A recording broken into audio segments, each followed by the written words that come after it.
साथियों और मेरे स्टूडेंट, जैसा कि हमने कल आर्टिकल्स स्टार्ट किए थे। आर्टिकल्स में कल हमने ए और एन को पढ़ा था। आज जो हम पढ़ने वाले हैं वो है दा।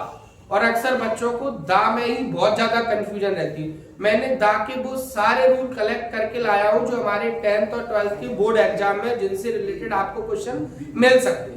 उन रूल्स को, कुछ रूल्स ऐसे हैं जो हो सकता है कि आप लोगों को आते हो, कुछ रूल्स ऐसे हैं जो हमने न्यू है। जैसे देखो, सबसे पहले दा यूज बिफोर न्यू। कहां कहां दा का यूज होता है? न्यूज़पेपर, आपको पता है जितने भी न्यूज़पेपर के नाम, the Dainik Bhaskar, the times of India, the पत्रिका, न्यूज़पेपर का कोई भी नाम होगा तो उसके पहले दा का use. Rivers name, oceans name, lake, seas, जितने भी पॉन्ड, फेमस पॉन्ड्स हैं, सीज है, फेमस लेक है ना, ओशियंस के नाम है, रिवर नेम जैसे द गंगा, द यमुना, ये कई बार एग्जाम में पूछा जा चुका है क्वेश्चन।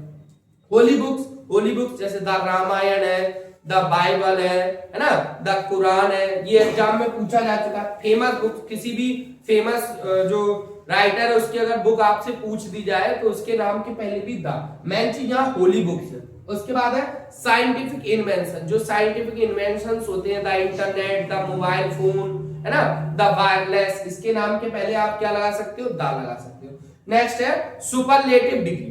सुपरलेटिव डिग्री के पहले, अब सुपरलेटिव डिग्री क्या होती है? वैसे तो अभी इसके बाद अपन सुपरलेटिव का टॉपिक पढ़ेंगे। सुपरलेटिव को पहचानने के लिए मैं बहुत अच्छी सी ट्रिक बता रहा हूं। अगर सुपरलेटिव डिग्री होगी तो आपको उस डिग्री के बेस फॉर्म के या तो लास्ट में EST लगा मिलेगा या फिर शुरुआत में मोस्ट लगा मिलेगा आपको। जैसे मैंने कहा, कोई भी, जैसे हमने बोल दिया टॉलेस्ट, सुपरलेटिव डिग्री होगी the more handsome, the most handsome, तो ये सुपरलेटिव डिग्री हो गई। ठीक है ना, यहाँ दोनों ही जगह पर दा का यूज हो जाएगा। तो सुपरलेटिव डिग्री ट्रिक में याद रखो, या तो EST लगा होगा या मोस्ट लगा होगा। सुपरलेटिव का क्वेश्चन लास्ट ईयर ही शायद 12th में Ashoka is one of the, ऐसा जो क्वेश्चन है वो एग्जाम में पूछा जा चुका है। बैंक के नेम, किसी भी बैंक का नाम आ जाए, आपको पता है the SBI, the Punjab national bank, उनके नाम के पहले भी हम दा लगाते हैं। म्यूजिकल इंस्ट्रूमेंट्स, इससे रिलेटेड भी आपको एग्जाम में क्वेश्चन मिल सकते हैं।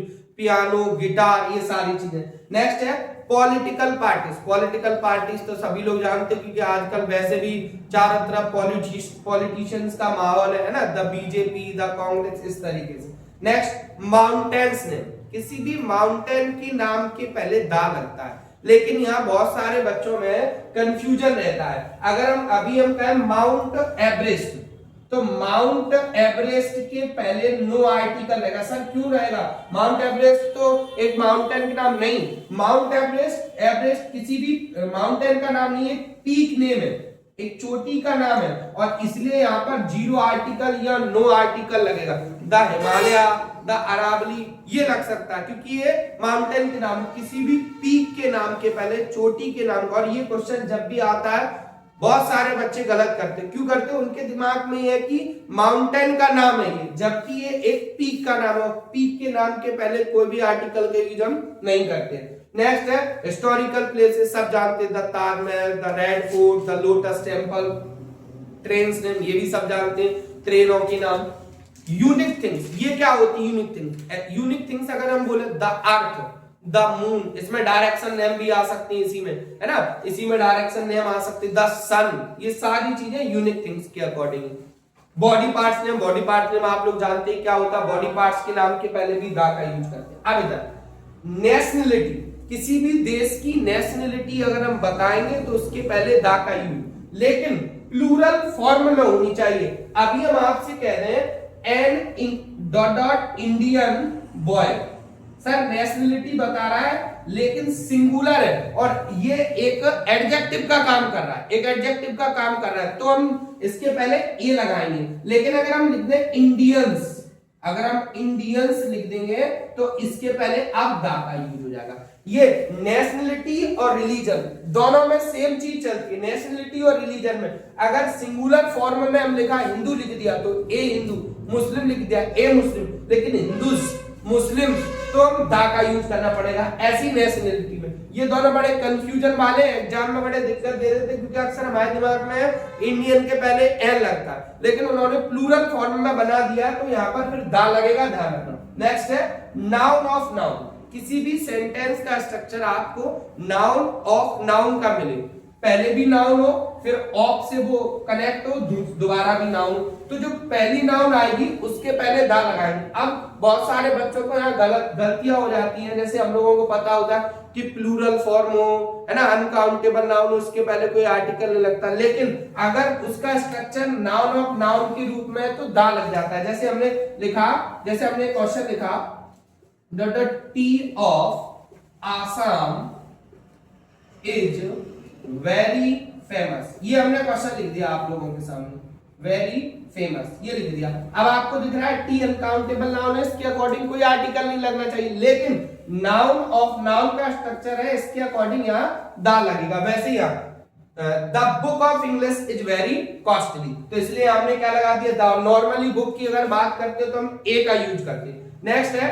द प्लस एडजेक्टिव, अगर किसी भी सेंटेंस में एडजेक्टिव आ जाता है तो उसके पहले दा का यूज करते हैं। अब इसको कंफ्यूजन रहती है बच्चों को, जैसे समझो, जैसे अभी हमने यही सेंटेंस लिखा the poor are always honest, अगर हमने ऐसे लिख दिया he is the poor man, अब सर यहाँ पर ए लगेगा, सर कंफ्यूज कर दिया, यहाँ आपने पुअर के पहले दा लगाया है, यहाँ पुअर के पहले ए लगाया। इसका रीजन मैं बता रहा हूं, ये जो पुअर है वो एडजेक्टिव का काम कर रहा है सर, तो आपने यहां भी तो लिखा नहीं, ये वाली जो पुअर है वो नाउन का काम कर रही है, ये वाली जो पुअर है वो नाउन का काम कर रही है, ये जो पूरी पुअर है वो नाउन का काम कर रही है। क्यों कर रही है सर नाउन का काम? क्योंकि इसके बाद कोई भी नाउन नहीं है। जब भी कोई एडजेक्टिव हो, सर हम कैसे पहचानेंगे कब ये नाउन है कब ये एडजेक्टिव है? तो किसी भी एडजेक्टिव के बाद अगर कोई नाउन नहीं है तो वो खुद नाउन का काम करने लगता है, और अगर नाउन है तो वो एडजेक्टिव का काम। जैसे देखो पुअर मैन, इसके बाद नाउन थी तो ये एडजेक्टिव का काम करने लगा, और इसके बाद नाउन नहीं थी तो ये खुद नाउन का काम करने लगा। तो इसके अकॉर्डिंग यहाँ क्या लगेगा? द। इससे 18th वाले रूल से क्वेश्चन एग्जाम में पूछा जा चुका है, go to dot the special place, ऐसी जगह जहां एक स्पेशल वर्क होता हो, एक स्पेशल, जैसे देखो हमने exam I go to the school, school में हमें पता है पढ़ना या पढ़ाना, है ना। कोई भी मार्केट में हम जाते हैं कोई भी चीज बाई या सेल करने। बस सिनेमा में सबको, अगर हम सिनेमा वर्ड तो हमारे दिमाग में क्या आता है? मूवी देखने के लिए। तो ऐसी थिंग अगर ये फ्रेज है, अगर इस तरीके का फ्रेज किसी भी सेंटेंस में बनता है तो यहाँ पर दा का यूज हम करते हैं, ठीक है। नेक्स्ट है यहाँ पर When a person compared to another, अगर हम कहें कि किसी के नाम के पहले, जैसे मेरा नाम शिवम है, तो क्या मेरे नाम के पहले आर्टिकल लग सकता है? बिल्कुल नहीं लग। चलो ठीक है, मैं एक ऑर्डिनरी पर्सन हूं, मैं बोल दूं कि सचिन तेंदुलकर, क्या उसके नाम के पहले? बिल्कुल नहीं लग सकता। किसी भी पर्सन के नाम के पहले दा का यूज नहीं होता, कितनी भी फेमस पर्सनैलिटी हो। लेकिन अगर उस फेमस पर्सनैलिटी का कंपैरिजन किसी दूसरे में, मतलब उसकी क्वालिटी किसी दूसरे पर्सन में अगर शो करा दी जाती है, तो आप ध्यान रखना ऐसी कंडीशन में चाहे वो फेमस हो या ना हो, उसके पहले हम दा का यूज कर सकते हैं। जैसे देखो Ashok is the MS Dhoni in my team. अब यहाँ किसकी बात कर रहे हैं? अशोक की बात कर रहे हैं या MS धोनी की बात कर रहे हैं या अशोक की बात कर रहे हो? MS धोनी की कुछ क्वालिटी अशोक में है, इसीलिए इसका कंपैरिजन, तो इसके पहले MS धोनी के पहले दा। नॉर्मली हम लिखते हैं MS धोनी तो उसके पहले कोई भी आर्टिकल का यूज नहीं किया जाता। नेक्स्ट है when a noun appears for the first time in a sentence we use a or n, when it appears second and third time we use the। किसी कोई भी सेंटेंस लिखा हो, कोई भी पैराग्राफ, कई बार हम बुक्स में देखते हैं कि सर, कई बच्चे पूछते हैं सर यहाँ पर अभी ए और एन लगा था, दोबारा इसी सेम वर्ड के पहले दा लग गया, कैसे?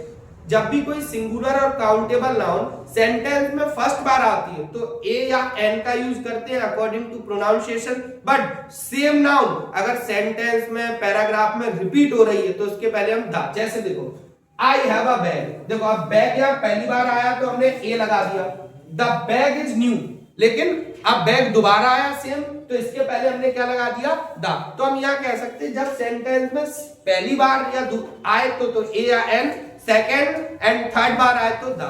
अगर इसको किसी का स्क्रीनशॉट लेना है इन रूल्स का तो आप सबसे पहले स्क्रीनशॉट लीजिए, अगर किसी को इसका स्क्रीनशॉट चाहिए, ठीक है। इससे बाहर अब हम इसमें बात कर लेते हैं। सर आपने इतने सारे बता दिए, इसमें से एग्जाम में कौन कौन सी आ सकती है? देखो रिवर्स नेम एग्जाम में पूछा जा सकता है, होली बुक्स आपको पूछा जा सकता है, सुपरलेटिव डिग्री वाला आपको मिल सकता है, म्यूजिकल इंस्ट्रूमेंट्स वाला आपको मिल सकता है, mountains name, historical place name, unique things name. ये इधर से आपको इतने सारे से हो सकता है कि क्वेश्चन बनने मिल जाए। अब इधर आते हैं, नेशनलिटी के पहले मिल सकता है आपको, ठीक है ना, ये वाला द प्लस एडजेक्टिव वाला मिल सकता है, ये वाला रूल आपको मिल सकता है, और कंपेयर टू 19 वाला, ये वाला भी रूल आपको मिल सकता है सारे इंपोर्टेंट। लेकिन आप कहते हैं ना, एक ज्यादातर सर प्रायोरिटी किसको दे, और ये केवल पढ़ लेने से चीजें बन जाएंगी। अगर आप इन चीजों को एक बार ढंग से रिवीजन करेंगे तो एकदम से